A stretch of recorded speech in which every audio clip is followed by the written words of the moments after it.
Jake Miller stood on the bridge of the space station, looking at the strange ship moving closer.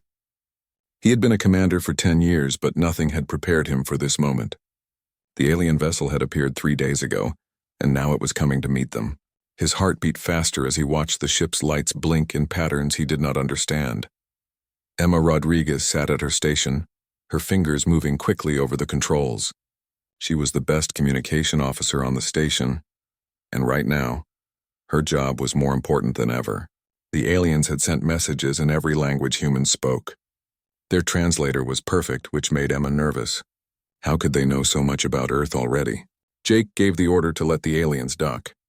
The wait felt like hours, though only minutes passed. When the airlock opened, everyone held their breath. The aliens who came through were tall and thin, with blue skin that seemed to glow softly. Their eyes were large and kind, but there was something in the way they moved that seemed careful, almost afraid. The alien leader stepped forward. He said his name was Kelrin, and he was an ambassador from something called the Galactic Consortium. Jake shook his hand, feeling how cold and smooth the alien skin was. Kelrin smiled, or at least made an expression that looked like a smile. Kelrin explained that the consortium was a group of many alien species who worked together in peace.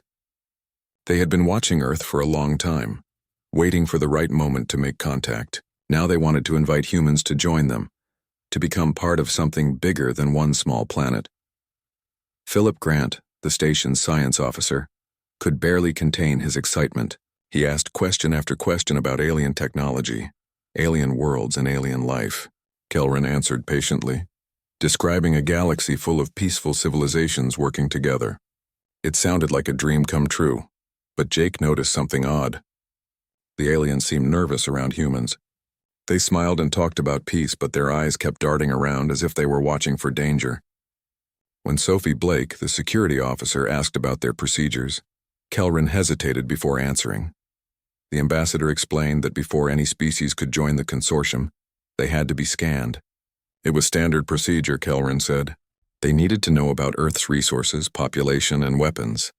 Every species went through this process. It was just a formality. Sophie looked at Jake with concern in her eyes, but Jake nodded his approval. Earth had weapons, sure, but nothing compared to what aliens who could travel between stars must have. The scan would show that humans were no threat to anyone. Small satellites spread out from the alien ship, floating around Earth like tiny stars. For 18 hours, they scanned everything on the planet. During this time, the humans showed their guests around the station. They played music for the aliens, who seemed fascinated by the emotions in the songs. They offered food, which the aliens politely tasted but clearly did not enjoy. When the scan finished, everything changed. Kelrin's blue skin turned darker, almost purple. His large eyes grew even wider as he stared at his device. The other aliens began talking rapidly in their own language, forgetting to use their translators. Jake had seen fear before in combat and in emergencies. What he saw now on the aliens' faces was exactly that. Jake asked what was wrong. Kelrin looked up slowly, and his expression made Jake's stomach twist. The ambassador asked to speak privately, away from the others. In a small conference room, Kelrin showed them what the scan had found. A hologram of Earth appeared, spinning slowly in the air. But the planet was covered in thousands of red marks, so many that they almost hid the blue and green underneath. Kelrin's voice shook slightly as he explained what they meant. The consortium ranked every species by how dangerous they were. Most species were level 1 or 2, peaceful and harmless. A few were level 3 with weapons that could hurt a planet. In all their history, only 3 species had ever been ranked level 7. The consortium called them apex predators, and they were the most dangerous beings in the galaxy. Humanity had just been classified as level 7. Jake felt like the floor had dropped away beneath him. Emma looked pale, and Sophie had gone very still. They had expected the aliens to find some missiles, maybe some military bases. They had not expected this. Kelrin explained that it was not just Earth's nuclear weapons that worried them. The scan had found biological weapons, chemical weapons, and military forces everywhere. But what truly shocked the consortium was that almost half of all adult humans had training in combat. A third owned weapons personally. Human children played war games. Human entertainment was full of violence and strategy. The ambassador pulled up more data showing human biology. He explained that humans could hunt prey by chasing it until it collapsed from exhaustion. Their bodies could temporarily become stronger and ignore pain when threatened. They could survive in more different environments than almost any known species. Even the human immune system was so aggressive that it qualified as a weapon. Sophie asked if they were saying humans were all soldiers. Kelrin said no. He said something worse. Every human had the potential to be a soldier, and that terrified the consortium. Jake stood up and walked to the window, looking down at Earth. He tried to explain that humanity wanted peace, that they had spent 100 years trying to move past their violent history. But even as he said it, he knew how it sounded. Every violent species probably said the same thing. Kelrin believed Jake, or seemed to. But he explained that belief was not enough. In the consortium's history, they had met 4 apex predator species. 3 had tried to conquer other worlds. The 4th had destroyed itself before reaching space. Now the consortium had to decide what to do about humanity. Some aliens wanted to lock Earth away, to prevent humans from ever reaching the stars. Others thought humans should be allowed to join, but only under constant watch. A small group wanted to take action before humans developed faster ships. The word Kelrin used made it clear what kind of action they meant. Jake asked how long they had. Kelrin said 3 days. The Consortium Council would meet and vote on humanity's future. The ambassador promised to speak for Earth, to argue that humans deserved a chance. But his tone made it clear that the odds were not good. After the aliens left, Jake stood alone on the bridge staring at the planet below. Humanity had dreamed of this moment for generations. They had imagined meeting peaceful aliens, sharing knowledge, exploring the galaxy together. Instead, the galaxy had looked at humanity and seen monsters. The question now was what humanity would do about it. They could not change their history or their biology. They could only show the aliens who they really were and hope it would be enough. But as Jake watched Earth turning slowly in the darkness of space, he wondered if hope would be enough to save them. Richard Hayes sat in the Pentagon watching the emergency meeting at the United Nations. Every country had sent representatives to Geneva within hours of receiving Jake's report from space. The large hall was completely silent as Secretary General Patricia Lynn spoke to the gathered nations. Patricia's voice was steady, but Richard could see the tension in her shoulders. She explained that the galaxy saw humanity as a threat, as dangerous predators who might harm other species. Now Earth had to decide how to respond to this judgment. In the viewing room, Richard sat with General Catherine Price and several other military leaders. Next to them, a team of scientists led by Helen Carter watched the same broadcast. Everyone looked worried. The mood was heavy, like the air before a storm. Catherine shook her head slowly. She said it was strange that aliens who could travel between stars were afraid of humans who had barely reached Mars. Helen adjusted her glasses and asked if Catherine could blame them.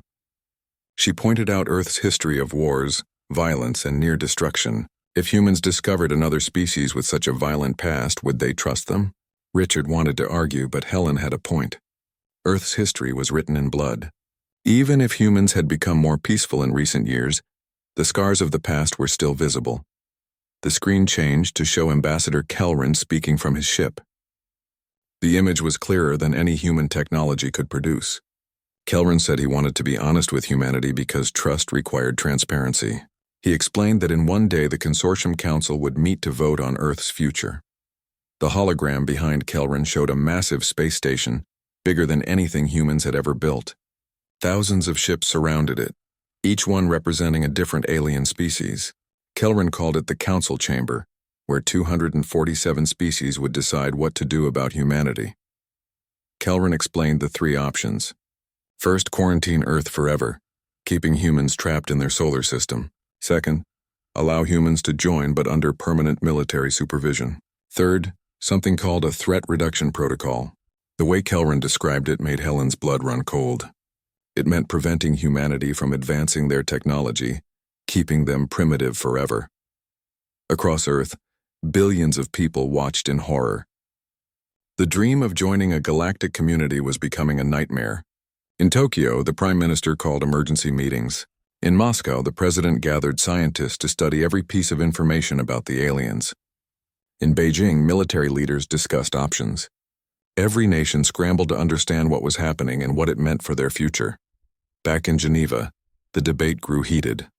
Carlos Mendes from Brazil stood and spoke passionately. He said humanity could not let fear control their response. Yes, humans had a violent past, but they also had an amazing ability to cooperate, to change, to grow. They needed to show the consortium that humans were not the monsters the aliens feared. Claire Dubois from France stood next. She asked how they could prove that. Should humanity get rid of all weapons?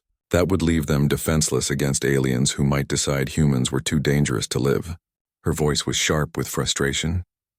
John Mitchell from the United States offered a different view. He said the consortium had judged humanity without understanding the full picture. The aliens saw weapons but not the restraint humans showed in not using them. They saw military training but not the peacekeeping missions.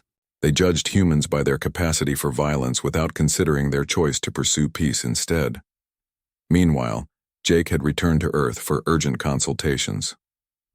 He sat in a secure room deep beneath the Pentagon, speaking to military and civilian leaders through holographic projectors. The technology made it feel like everyone was in the same room, even though they were scattered across the planet. Jake explained that Kelrin genuinely wanted to help humanity, but the ambassador was limited by consortium laws. The other apex predator species the aliens had met were all aggressive and expansionist. Humans needed to prove they were different, but time was running out. Vice President Daniel Cooper, who was leading the crisis response, asked how they could possibly prove humanity's peaceful intentions in just 3 days. That was not enough time to change human nature or erase thousands of years of history. A sociologist named Gary Nelson raised his hand nervously. He taught at Stanford and had been brought in as an advisor. Gary suggested that maybe humanity was approaching the problem wrong. Instead of trying to convince the aliens that humans were not predators, what if they acknowledged it and showed why that was not necessarily bad? The room fell silent. Everyone stared at Gary. He continued, gaining confidence as he explained his idea. In nature, predators served an important purpose. They maintained balance in ecosystems. What if humanity's predatory instincts, properly directed, could serve a similar purpose in the galaxy? Catherine said that sounded like offering to be the consortium's enforcers. Gary said no. He was suggesting that humans offer something the consortium clearly lacked. The aliens were afraid because they were peaceful, maybe too peaceful. They had met 4 apex predator species and only successfully dealt with 1. What if they needed humanity's particular skills? Helen leaned forward, her scientific mind already working through the possibilities. She asked if Gary was proposing a partnership where aliens provided knowledge and technology, while humans provided protection and a different perspective. Gary nodded. He explained that aliens saw violence as wrong, as abnormal. Humans understood violence, had lived with it, and learned to control it. That experience had value. The wisdom humans gained from their violent past could help the consortium deal with threats they did not understand. The idea was radical and possibly crazy. But as the discussion continued, it began to take shape. Not submission to the aliens, not defiance either, but partnership based on honest acceptance of both humanity's flaws and strengths. Jake was given the task of presenting this idea to Kelrin. When they met again on the space station, Jake carefully explained the proposal. He said humanity was not asking the consortium to ignore what humans were. They were asking the aliens to consider what humanity could become if they worked together. Jake explained that every species brought something unique to the consortium.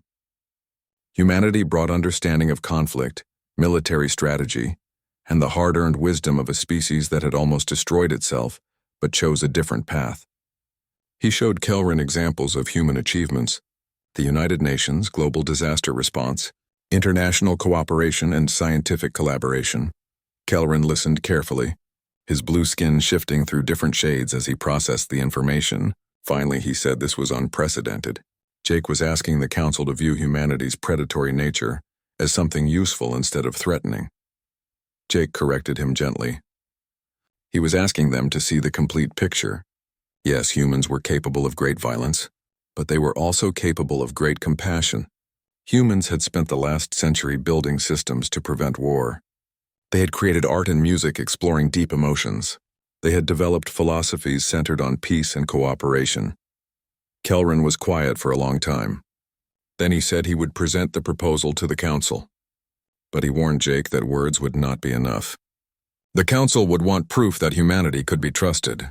They would probably require what the consortium called a trial of intent, a test designed to show humanity's true nature.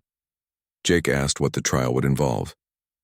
Kelran explained that it varied, but historically, trials created situations where species had to choose between their stated values and their survival. The test revealed truth in ways that words could not. As Jake prepared his report for Earth's leaders, he felt a cold fear settling in his chest. Humanity was being given a chance, but it was a dangerous chance. Somewhere in that massive space station, hundreds of alien species were preparing to judge whether humans deserved freedom or should be locked away forever. The stakes were higher than anything humanity had ever faced, and the clock was ticking down. The chamber transformed to show a real-time feed from Earth. Jake saw the border between two nations that had been enemies for decades. His stomach dropped as he realized what was happening. Xerath explained that this was not a simulation anymore. The consortium had been watching Earth closely. Right now, these two nations were very close to war over disputes about resources.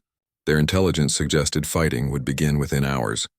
The display showed military forces gathering on both sides. Reports indicated that thousands of people would die in the first attacks. Jake could see tanks moving into position, soldiers preparing weapons, and commanders giving orders. Xerath continued speaking. The consortium would give humanity one demonstration of their technology. They would provide a device that could make all weapons in the disputed region stop working. Humanity could prevent this war before it started. But using consortium technology to interfere in human affairs would set a precedent. It would mean accepting that humanity could not solve its own problems, that they needed alien intervention to maintain peace. Jake understood the trap immediately. They were being asked to prove they did not need help by refusing help, even if it meant people would die. On Earth, the crisis team mobilized every diplomatic channel available. President Jennifer Walsh personally contacted both heads of state. Emergency mediators rushed to the region. The United Nations Security Council held an emergency meeting, but the situation was getting worse quickly. Border incidents had already killed people. Public pressure for retaliation was growing stronger. The path to war seemed unavoidable. Jake watched helplessly from orbit as humanity scrambled to prevent disaster. Then he noticed something changing. The global conversation had shifted. The crisis over first contact had unified humanity in ways that decades of peace efforts had not achieved. People who had been enemies were now working together, recognizing that how they handled this moment would determine their species' future. Jake already knew what humanity's answer had to be. The vote was unnecessary this time.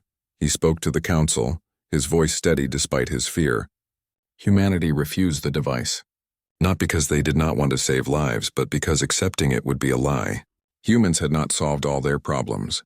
They still fought, still killed, still failed to live up to their ideals. But those were their problems to solve. If they could not handle conflict on one planet, they had no business spreading to the stars. The display showed the timeline ticking down. Military forces were minutes from engagement. Jake felt sick, wondering if his decision would haunt him forever. Had he just let people die to make a point? Then something remarkable happened. The soldiers on both sides, watching the first contact proceedings on their devices, began to stand down. Not because of orders, but because they chose to. Squad by squad, unit by unit, they refused to be the ones who destroyed humanity's chance at the stars. Within an hour, both governments agreed to a ceasefire and immediate negotiations. It was not a permanent solution. The problems between the nations still existed, but it was a start, and it came from human choice, not alien intervention. The Consortium Council erupted in discussion. Some representatives argued that humanity had failed by not solving the problem faster.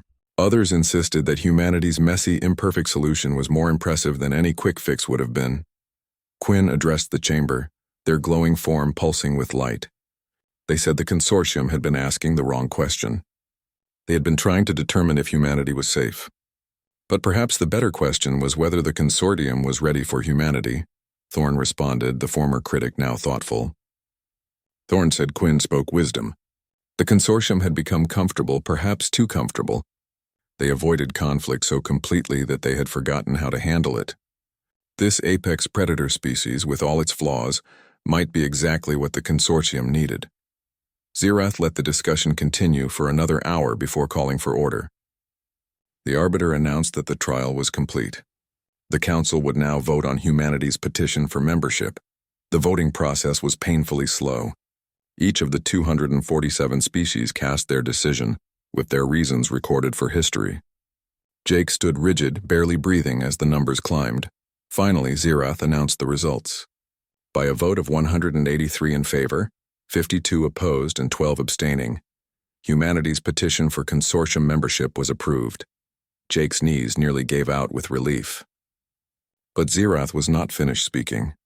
Membership came with conditions. For the next 50 years, humanity would hold a unique position as wardens of peace. They would be called upon to mediate conflicts, protect threatened worlds, and handle situations that other species were not equipped to manage. They would be the consortium's answer to problems that peaceful species could not solve. The weight of that responsibility settled over Jake like a heavy blanket. Humanity had won its place among the stars, but not as explorers or scientists. They would be guardians, protectors, the ones willing to face dangers that others could not. It was both more and less than humanity had hoped for.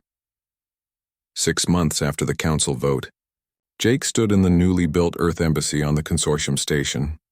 The building blended human and alien architecture in ways that created something entirely new. Ships from across the galaxy arrived and departed constantly. Ambassador Lucy Morgan joined him at the window. She was a career diplomat who had negotiated peace agreements for decades. Now she faced her greatest challenge, representing humanity's interests in the consortium. At 45 years old, she looked both excited and terrified. Jake asked if she was nervous. Lucy admitted she was terrified. Humanity had gone from being alone to being responsible for keeping peace across 247 species. The pressure was enormous. The first major test came sooner than anyone expected. A distress call reached the consortium from a mining colony at the edge of known space. The colony was operated by a species called the Methodians and held 50,000 civilians. They were under attack by automated war machines left over from an ancient conflict.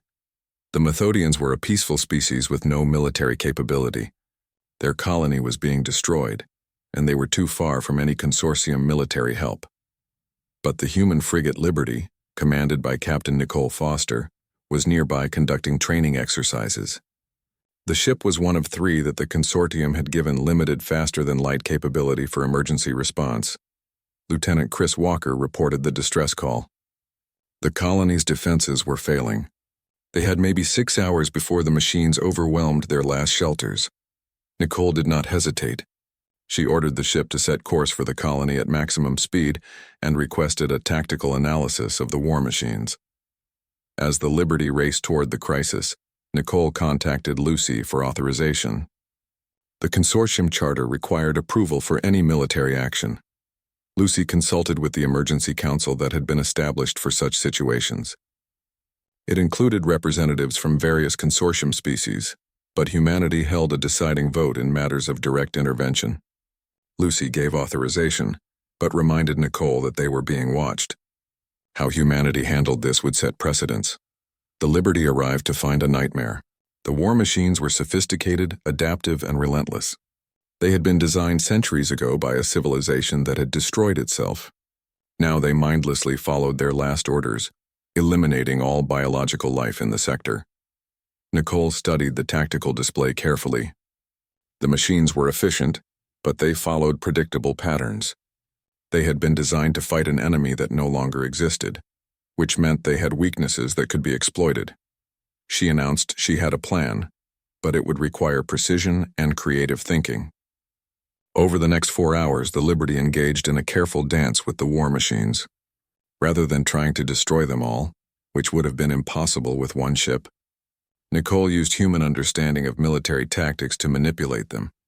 She created false targets, exploited their programming limitations, and systematically herded them away from the colony. But she did not destroy them. Instead, working with consortium scientists, the Liberty's crew managed to activate the machine's dormant shutdown protocols. They used a combination of human cyber warfare techniques and alien technology. When the crisis ended, not a single life had been lost.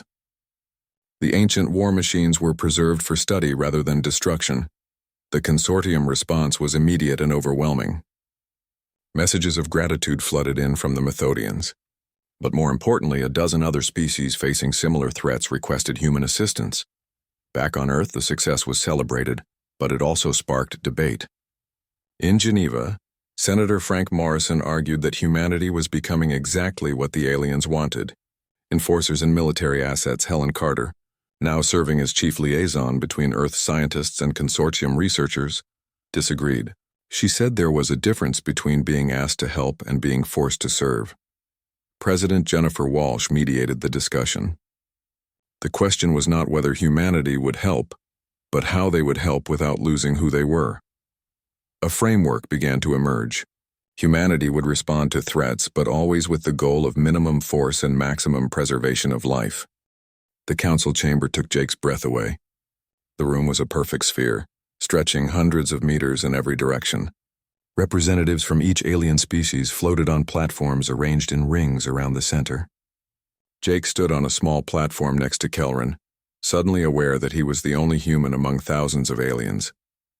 Some aliens looked like creatures from myths and legends. Others were so strange that Jake had no words to describe them.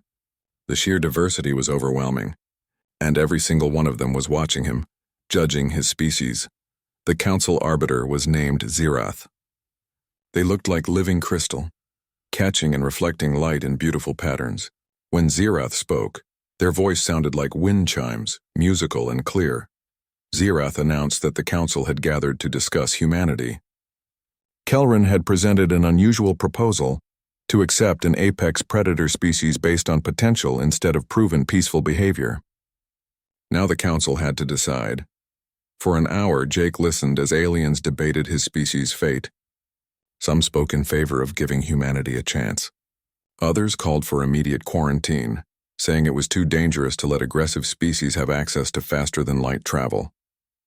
A few suggested the threat reduction protocol, though thankfully these voices were rare. A reptilian alien named Thorn was especially vocal against humanity. Thorn hissed that the proposal was foolish. Apex predators did not change their nature, he said. They only waited for the right moment to attack. Give them advanced technology and eventually they would use it as a weapon. But then Quinn spoke. Quinn's species looked like glowing jellyfish floating in special suits. Quinn's voice was beautiful like music. Quinn said the others were speaking from fear, not wisdom. Yes, humanity was dangerous, but danger and evil were not the same thing. Quinn had studied human culture and found a species capable of beauty, deep philosophy, and remarkable sacrifice. The debate continued until Zirath called for silence. The arbiter announced that the council was too divided to make a decision. Therefore, they would use an ancient tradition. Humanity would face a trial of intent. Jake felt Kelrin tense beside him. Through his earpiece, Jake heard Helen's voice from Earth asking urgently for details about what they would face. Zirath explained that the trial would test humanity's core values under pressure. Jake would participate directly, but the final judgment would be based on how all of humanity responded. The trial would be broadcast to the entire consortium and to Earth, so everyone could witness humanity's choice. Jake asked what kind of test they would face. Zirath's answer was not helpful. They said it would be a test that revealed truth. Jake had 12 hours to prepare. When they left the council chamber, Kelrin's blue skin had turned purple with worry. He warned Jake urgently that trials of intent were designed to be almost impossible. They forced a choice between survival and values. Most species failed these trials. Jake asked what happened to the species that failed. Kelrin's answer was quiet and terrible. They were locked away forever. But one species had chosen violence during their trial, and the consortium had been forced to take more severe action. That species no longer existed. Back on Earth, the emergency center was chaos. Catherine coordinated military forces while Helen gathered experts in ethics, psychology, and strategy. Every major government had representatives present, all connected through secure communication channels. Catherine wanted to prepare defensive options in case the trial went wrong. Helen argued firmly against this. She said preparing for conflict would prove the aliens right. The trial was meant to reveal humanity's nature. They needed to show who they truly were, not hide behind weapons. Emma Rodriguez, who had come down from the space station, asked a difficult question. Who were humans, really? Humanity had never been unified, always divided by nation, religion, and beliefs. How could they present a unified response when they had never managed it before? President Jennifer Walsh spoke through a video link. She said humanity needed to be honest about what they were. Not perfect, not purely peaceful, but genuinely trying to improve. That honesty was their message and their truth. 12 hours later, Jake stood in a simulation chamber on the consortium station. The room transformed around him, creating an environment that looked like a normal space station. He remained connected to both the consortium observers and Earth Command Center through his neural link. Xerath's voice announced that the trial was beginning. The announcement echoed through speakers across Earth and throughout consortium space. Billions of beings watched what would happen next. A holographic scenario appeared. Jake found himself on what looked like a consortium colony ship carrying 10,000 alien refugees. The display showed their world had been destroyed by a natural disaster. But the ship's life support was failing. Then another ship appeared in the simulation. It was a human mining vessel with enough life support to save 5,000 beings. But the display showed something else. The human ship had discovered valuable alien technology, worth trillions, enough to solve Earth's energy problems for centuries. The choice was brutal and simple. The alien ship could not reach help in time. The human ship could save half the refugees, but only if they threw away the precious technology. Keeping the technology meant saving themselves but letting the aliens die. On Earth, arguments erupted immediately.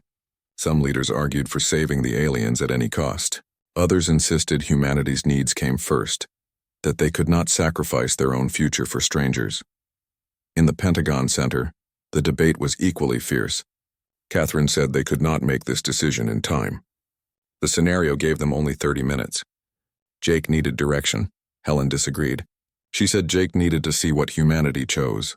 This was not about one person's decision. It was about what humans were collectively. Emma had a brilliant idea. What if they held a vote, a global referendum right now? Catherine said it was impossible to vote in 30 minutes. Helen asked if it really was impossible. They had the internet and emergency broadcast systems. They could reach billions of people in minutes. It was crazy and unprecedented, but within 10 minutes the question had been sent to every corner of Earth.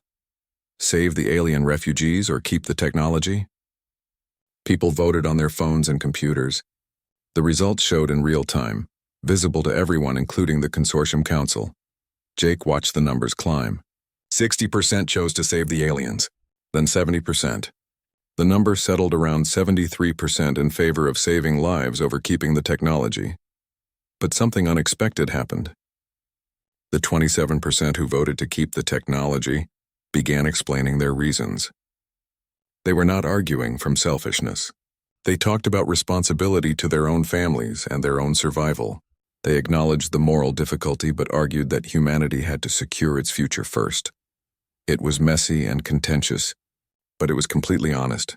Jake made his choice, signaling to throw away the technology and save as many refugees as possible. But he opened a channel to the Consortium Council first. Jake said he needed them to understand something. 73% of humans voted to save consortium people over their own prosperity. But the 27% who disagreed represented something important too. They represented honesty. They showed that altruism and self-preservation existed together in all thinking beings. They represented humanity's refusal to pretend to be perfect. The simulation dissolved. Xerath appeared before Jake, saying the trial was not complete.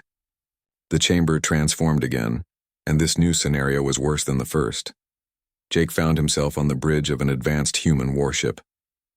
Below was a consortium colony world with 20 million peaceful aliens. But a massive asteroid was going to hit the planet and destroy all life. The human ship had a weapon powerful enough to destroy the asteroid, but using it would create a radiation pulse that would disable their ship. They would be helpless in space depending on the consortium for rescue, and there was no guarantee rescue would come in time, especially given how the consortium felt about humanity. The simulation showed an alternative. There was a nearby empty system where the human ship could retreat safely, letting the tragedy happen while preserving themselves and their technology. Emma's voice came through, tight with anger. She said this was cruel. The aliens were asking humans to choose between survival and saving people who had been debating whether to imprison them. The global vote was already happening without prompting. But this time the numbers swung back and forth nearly 50-50. People struggled with this dilemma. The first test had been about sacrifice for strangers. This was about sacrifice for potential enemies. Then something unexpected happened. A teenager named Lucy Bennett from London hijacked a social media platform. Her video went viral in minutes. Lucy said everyone needed to stop and think. This was not really about the aliens on that planet. It was about who humans wanted to be. Her teacher had once said that character was what you did when nobody would blame you for doing wrong. Right now, nobody would blame humanity for running. They were scared and threatened. But that was exactly when being human mattered most. Her words shifted everything. The vote began moving towards saving the colony world. But Jake noticed something wrong in the simulation's data. He studied the weapon specifications. The emergency briefing reached Lucy while she was meeting with trade representatives. Kelrin, who had become a close friend and advisor, delivered the news personally. His blue skin had turned dark with worry. The Kreeth were one of the 3 apex predator species the consortium had encountered before humanity. They had been locked in their home system for 3,000 years, deemed too dangerous for contact with other species. But the containment was failing. The Kreeth had found a way to slip past the monitoring systems. Lucy asked what they knew about the Kreeth. Kelrin explained that they were ruthless expansionists who viewed other species as either resources to exploit or obstacles to eliminate. When the consortium first encountered them, the Kreeth were in the process of wiping out 3 neighboring species to claim their worlds. Lucy asked why the consortium had not stopped them earlier. Kelrin's answer was quiet and terrible. They had stopped them, but it required a military coalition of 30 species and cost millions of lives. The containment field around the Kreeth system had been built at tremendous cost. If it was failing now, the entire consortium faced a crisis. Captain Ben Turner commanded the Human Carrier Defender. He led a task force to investigate the containment breach. What they found was both better and worse than expected. The Kreeth had not developed better technology. They had developed patience. For 3,000 years they had carefully studied the containment field, searching for weaknesses. Now they had found one, but they had not launched a full invasion yet. Instead, they sent scouts to test consortium response times and military capabilities. They were gathering information, preparing for something bigger. Ben made a decision that shocked everyone. Rather than attacking the scouts or reinforcing the containment field, he did something the consortium would never have considered. He made contact. Ben broadcast on frequencies the Kreeth were monitoring. He identified himself and his ship, then said they knew the Kreeth were testing defenses. He also knew they had been imprisoned for 3,000 years. He wanted to talk. The Consortium Council was horrified. Representative Zix demanded that humans stop communication immediately. They said you could not negotiate with apex predators. Any attempt at dialogue would be seen as weakness, but Lucy stood firm. She said that was an assumption based on fear. Humanity wanted to try their own approach. The Kreeth response came 3 days later. A single ship emerged from the containment field and approached the Defender under a peace flag equivalent. Warlord Thrace, the Kreeth commander, was terrifying to look at. Nearly 3 meters tall, covered in armored plating. With multiple weapon appendages, Thrace looked like every nightmare humanity had ever imagined about alien invaders. Thrace's voice was a deep rumble through the translator. The warlord said humans were the new apex predators. The consortium feared them just as they feared the Kreeth. Why did humans serve the consortium? Ben chose his words carefully. He said humans did not serve the consortium. They worked with them. There was an important difference. Thrace demanded an explanation of this difference. Ben explained that the Kreeth had been contained because they threatened other species. But the consortium was learning that containment was not a permanent solution. Humanity was showing them another way. Humans were proving that apex predators could be part of civilization without dominating it. Thrace said flatly that Ben was lying. Predators dominated. It was their nature. Ben challenged this. He asked if that was really true, or if it was just what the Kreeth had told themselves for 3,000 years to justify their actions. The conversation continued for hours. Ben did not try to convince Thrace that violence was wrong. Instead, he offered something more practical. Purpose. Ben explained that the consortium needed species like the Kreeth and humans, but they needed them to protect, not conquer. There were threats in the galaxy that peaceful species could not handle. Ancient war machines, rogue artificial intelligence, natural disasters requiring rapid response. The Kreeth could be part of the solution instead of being the problem. It was a dangerous gamble. Offering the Kreeth a way out of containment could backfire terribly. But Ben understood something crucial about predators. They needed purpose. Without it, they turned destructive. The proposal Ben carried back to the Consortium Council was extremely controversial. He suggested a conditional release program for the Kreeth. They would be allowed to earn full membership through service. They would be paired with human oversight teams and would handle the most dangerous crisis responses. The debate raged for weeks. Many species strongly opposed releasing the Kreeth under any circumstances. Others saw the logic but feared the enormous risks involved. Quinn proposed a compromise. Let humanity take responsibility for the Kreeth.